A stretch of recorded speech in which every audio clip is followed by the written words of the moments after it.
Għadhom lanqas spiċċaw il-btajjel tal-2019 u diġà hawn min qed jaħseb għal dawk tas-sena 2020.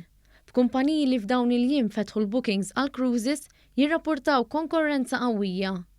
Ritratti li ntbagħtu lil One News ifakru f'xena minn Black Friday li baqalu madwar 3 xhur oħra. Tkellimna ma' Norman Hamilton, sit ta' aġenzija tal-ivvjaġġar li spjega kif kien hemm min stenna sa minn kmieni filgħodu biex jassigura post tajjeb fuq wieħed mill-bastimenti li ta' kull ġimgħa jidħlu fil-port il-kbir. Din is-sena però inspjegabilment kellna folla imdaqsa aktar minn snin illi għaddew. M'hemmx dubju li esperjenzi bħal dawn huma r-riżultat ta' fiduċja dwar il-ġejjieni fost il-Maltin. Biex dak li qal din il-ġimgħa stess il-Eurobarometer jikkonfermah min jaħdem fin-negozju.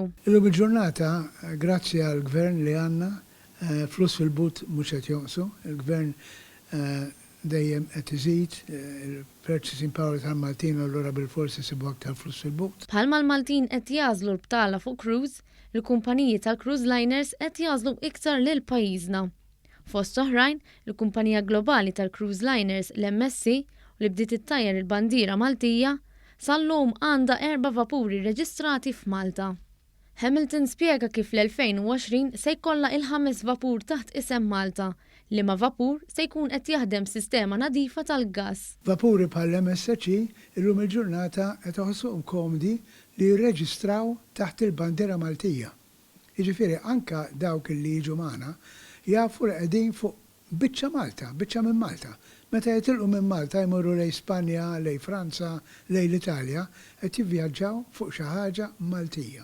Għax hemm il-bandiera Maltija tperper u wara taħt l-isem tal-vapur hemm il-kelma tal-belt Valletta. Din il-kumpanija għandha kuntratt li tkompli tirreġistra l-vapuri f'Malta sal-2028.